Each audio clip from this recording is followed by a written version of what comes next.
தாலி பாக்கியம் பாகம் 13. தேவகிக்கு அவன் நிலைமை புரிந்தது. மனதும் தெளிந்தது. சுகுணா சொன்னது போல் 10 வருடத்துக்கு மேலான உறவு அவ்வளவு சீக்கிரம் உதறிவிட முடியாதுதான். ஆனாலும் எனக்கு ஆதரவு. தேவகியின் மௌனம் கோபாலை உலுக்கியது போல. தேவகி, நான் கெஞ்சி கேட்கிறேன், இனி வேலைக்கு போகாத என கெஞ்சுதலாக கூற, தேவகி மீண்டும் மௌனத்தையே தனது மொழியாக கொண்டாள். கோபால் கொஞ்சம் விலகி அமர்ந்து தேவகியின் கைகளை பற்றி கொண்டு, இங்கே பாரு, நான் இதுவரைக்கும் யார்கிட்டையும் கெஞ்சினதே இல்லை. அடிச்சு காரியம் சாதிக்கிறவன் நான். ஆனால் உன் மேலே எனக்கு கோபமே வரமாட்டேங்குது. அதனால்தான் இப்படி கெஞ்சுறதா இருக்கு. நான் சொல்றதை கேளு. எப்படியும் உன் பிடிவாதம் நான் ஜெயிக்க போகாது. அப்போ நான் சொல்றத இதை மட்டுமாவது கேளு. நீ சம்பாதிச்சு தான் சாப்பிட்றன்னா அவ்வளவு தூரம் வேலைக்கு போய் தான் சாப்பிடணும்னு இல்லை. வீட்டிலிருந்து உன்னால் முடிஞ்சதை செய் தேவகி.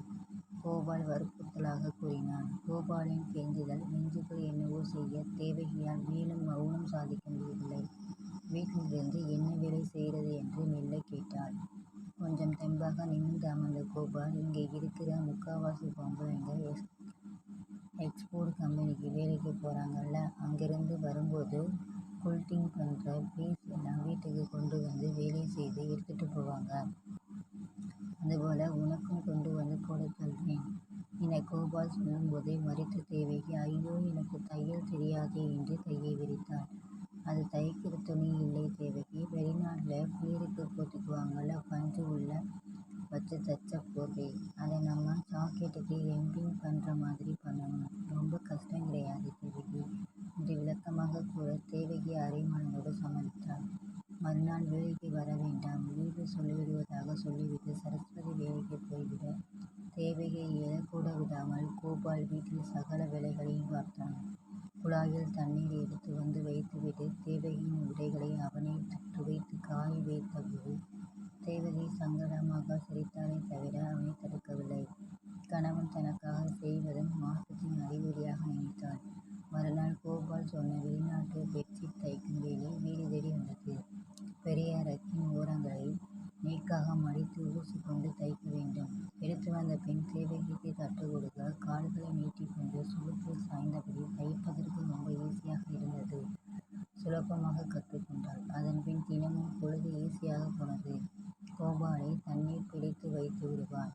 துணிகளை கூட அவனை துவைத்து விடுவான். எதற்காகவும் தேவகியை வெளியே அனுப்புவதில்லை.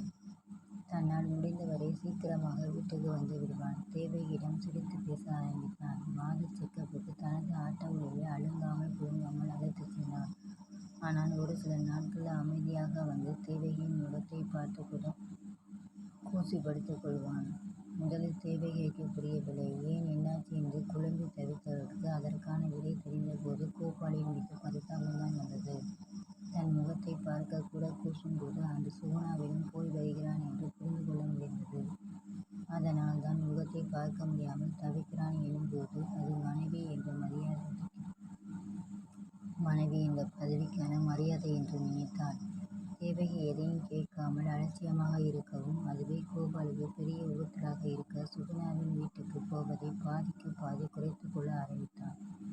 கோபாலின் அம்மா அப்பா ஒரு முறை வந்து பார்த்துவிட்டு சென்றனர். பேரக்குழந்தையை சுமைக்கிறாள் என்ற அக்கறை கூட இல்லாமல் ஒப்புக்கு வந்தது போல் இருந்தது.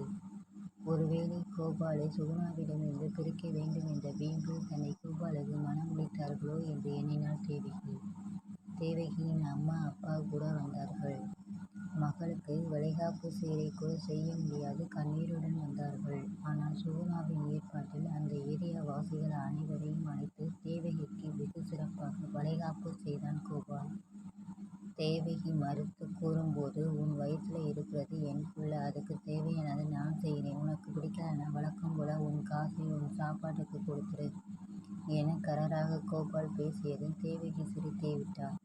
ஆனாலும் தேவகிக்கு தனது அண்ணன் அண்ணி முன்பு சகல அலங்காரத்துடன் நின்றபோது கொஞ்சம் கௌரவமாகத்தான் இருந்தது. கோபாலும் அவளை விட்டு நகராமல் இருந்து சகலத்தையும் செய்யவும் மஞ்சுளா பொறாமையில் புகழ்ந்தே விட்டாள். தேவகியின் பிரசவ நாள் நெருங்க கோபாலிடம் ஏகப்பட்ட மாற்றங்கள். சுகுணா வீடு செல்வது முற்றிலும் நின்று போனது. சுகுணா தேவகியை பார்க்க வரும் நேரத்தில் தலை குனிந்தபடி வெளியே செல்ல ஆரம்பித்தான். சுகுணாவின் முகத்தில் வேதனையின் சாயல் தெரிந்தாலும் தேவகியின் கையை பற்றி கொண்டு நல்லா இருக்கியா தேவகி, நல்லா வச்சிருக்குதானே என்று கேட்பாள். இப்போதெல்லாம் இருவரின் மீதும் கோபம் வருவதற்கு பதிலாக இரக்கமே வந்தது. நாங்கள் இப்படித்தான் உன்னால் முடிந்ததை பாருன்னு சொல்லியிருந்தால் தேவகியால் என்ன செய்திருக்க முடியும்? அதுவும் தாய் வீட்டின் ஆதரவு கூட இல்லாமல் வாழும் பட்சத்தில் தேவகி கண்ணீரில் தான் கரைந்திருக்க வேண்டும். தன்னுடைய உணர்வுகளுக்கு மதிப்பு கொடுத்து விலகி நிற்கும் இருவரும் தனது அண்ணன் பன்னீர், அண்ணி மஞ்சுளாவை விட பல ஆயிரம் மடங்கு உயர்ந்தவர்கள்தான். தேவகியை பிரசவத்துக்கு கூட தாய் வீடு அனுப்ப மறுத்துவிட்டான் கோபால். உன் அப்பா அம்மா மேலே எனக்கு நம்பிக்கை இருக்கு, ஆனால் என் தங்கச்சி மஞ்சுளா மேலே தான் நம்பிக்கை இல்லை. நீ இங்கேயே பெற்றுக்கோ தேவகி, நானே பார்த்துக்கிறேன் என்று கூறிவிட்டான். தேவகிக்கு நடுஇரவில் வழி வந்த போதுதான், ஐயோ ஊருக்கே விட்டிருக்கலாம் போலிருக்கே, பிள்ளை பிறகு இப்படியா நோகும்? பயத்துடன் வாய்விட்டு புலம்பியே விட்டான். சென்னை சிஹெச்சுக்கு போகலாம் என எல்லாரும் சொல்ல பிடிவாதமாக பிரபல தனியார் மருத்துவமனைக்கு தேவகியை அழைத்துச் சென்றான். தேவகி மருத்துவம் கூட கேட்கவில்லை கோபால். நவீன மருத்துவமனையின் சிறப்பான கவனிப்பில் அதிகாலை 4 மணிக்கு தேவகிக்கு ஆண் குழந்தை பிறக்க கோபால் குழந்தையை கூட பார்க்காமல் மயக்கமாக கிடந்த தேவகியின் கையை பற்றியபடி கலங்கி போனான். 5ஆம் நாள் தேவகியை அழைத்துச் செல்லலாம் என்றதும் மருத்துவமனையில் பில் அதிகமாக இருந்தது. கோபால் கடன் வாங்கி பில்லை கட்டிவிட்டு மனைவி குழந்தையை வீட்டுக்கு அழைத்து வந்தான். தேவகி இப்பொழுதே பிள்ளையாக அழகாக இருந்தது. மகனை பக்கத்தில் பார்த்து ரசித்தான். கோபால் முற்றிலும் மாறிவிட்டான் என்று தேவகிக்கு தெரியும். கணவனுடன் அமர்ந்து குழந்தையை ரசித்தாள். குழந்தை பிறந்து 1 வாரம் ஆன நிலையில் கூவத்தின் ஓரத்தில் இருப்பவருக்கு எல்லாம் ஏதோ ஒரு வைரஸ் காற்றில் பரவ ஆரம்பிக்க மருத்துவமனைகள் நிரம்ப ஆரம்பித்தன. தனது மனைவியையும் குழந்தையையும் எப்படி பாதுகாப்பது என்று புரியாமல் தவித்த கோபால் வேறு வழியின்றி தேவகியை அவளது ஊருக்கு அனுப்பி வைக்க முடிவு செய்தான். தேவகி மறுக்கவில்லை. முன்பு போல் ஊர் என்றதும் அடிவயிற்றில் நெருப்பு பற்றி கொள்ளவில்லை. இப்போது அவளது கணவன் அவள் பக்கம் ஆயிற்று. ஒருவித கர்வத்துடன் ஊருக்கு போக நினைத்தாள். ஆனால் கோபாலை விட்டுதான் போக மனமில்லை. தன்னருகே அமர்ந்து குழந்தையை கொஞ்சி அவன் சட்டை கலரை பற்றி கொண்டு, நான் மட்டும் போக மாட்டேன், நீங்களும் வாங்க என்று சினுங்கியவளை ஆசையோடு பார்த்தான் கோபால். எனக்கு மட்டும் உன்னை விட்டுட்டு இருக்க ஆசையா தேவகி? உனக்கே தெரியும், உன் சீமந்தத்துக்கு குழந்தை பிறப்புக்கு நிறைய கடன் வாங்கிட்டேன். இங்கிருந்து வண்டி ஓட்டி சம்பாதிச்சாதான் கடனை அடைக்க முடியும்.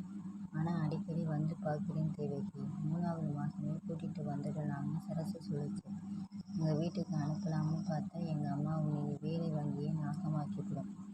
அதுக்குத்தான் உன் ஊருக்கு அனுப்புகிறேன். மஞ்சுளா எனக்கு பயப்படும், அதனால பிரச்சனை இல்லை, நீ கவலைப்படாமல் போ தேவகி. சிறு குழந்தைக்கு சொல்வது போல் தேவகிக்கு சொன்னான். தேவகிக்கும் தெரியும் கோபாலின் சக்தி மீறிய மருத்துவமனையின் பிரசவமும் ஆனது கடன் வாங்கித்தான் என்று. அரை மனதாக தலையை அசைத்தவளை அன்போடு பார்த்தான் கோபால். மறுநாள் தேவகியின் அம்மாவும் அப்பாவும் வந்திருந்தனர். தேவகியை அழைத்து போக கோபால் தேவகியையும் குழந்தையும் பிரிய முடியாமல் தவிப்பதை காண தேவகிக்கு சந்தோஷத்தில் சிரிப்புத்தான் வந்தது. மனைவி சிரிப்பதை பார்த்து கடுப்பாகி போன கோபால், என்ன என்னைய பார்த்தா உனக்கு சிரிப்பா இருக்கா? போடி போ, சீக்கிரமா வந்து உன்னை இங்கே இழுத்துட்டு வந்து அப்புறமா நான் யாருன்னு காட்டுறேன் என்று மாமியாரின் காதில் விழாமல் ரகசியமாக சொல்லி தேவகியை வெட்கப்பட வைத்து ரசித்தான். தேவகி பிடிவாதமாக அவனையே கொண்டு வந்து விடும்படி சொன்னான். இதை பாரு, அது கிராமம். நானும் தாலி கட்டி வந்த பிறகு இப்பதான் எங்கள் ஊருக்கு போகிறேன். மொத போகும்போது புருஷன் இல்லாமல் தனியாக போனால் நல்லா இருக்குமா? நீங்களே சொல்லுங்க என்று சினுங்கியவளை சமாதானம் செய்து, சரிவா, நானே வந்து விட்டுட்டு வாரேன் என்று சிரித்தான் கோபால். இருவரும் குழந்தையுடன் கிளம்பிய போது சூனா வந்து மனநிறைவோடு அனுப்பி வைத்தாள். 3 மாதத்துக்கு மகனுக்கும் தேவகிக்கும் தேவையான சோப்பு, பவுடர், டவல், நாப்கின் பொருள்களை வாங்கி கொடுத்தான். கோபால் பஸ்ஸில் மனைவியுடன் அமர்ந்தபோது அவன் மனம் இந்த உலகில் இல்லை. வயது வித்தியாசம் பாராமல் தன்னை அங்கீகரித்த தேவகி அவனுக்கு தேவதையாக தோன்றினாள்.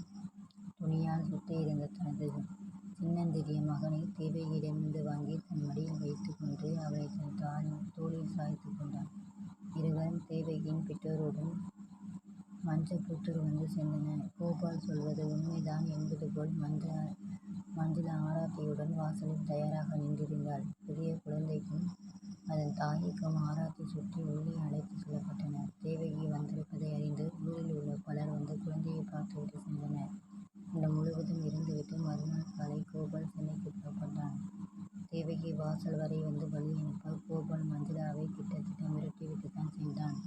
தேவகிக்கும் குழந்தை குழந்தைக்கும் எந்த பிரச்சனையும் வரக்கூடாது, ஒரு குறையும் இல்லாமல் பார்த்துக்கணும். அவங்க 2 பேருக்கும் தேவையான பணத்தை நான் அனுப்பி வச்சிடுறேன் என்று பலமுறை கூறிவிட்டு தான் கிளம்பினான்.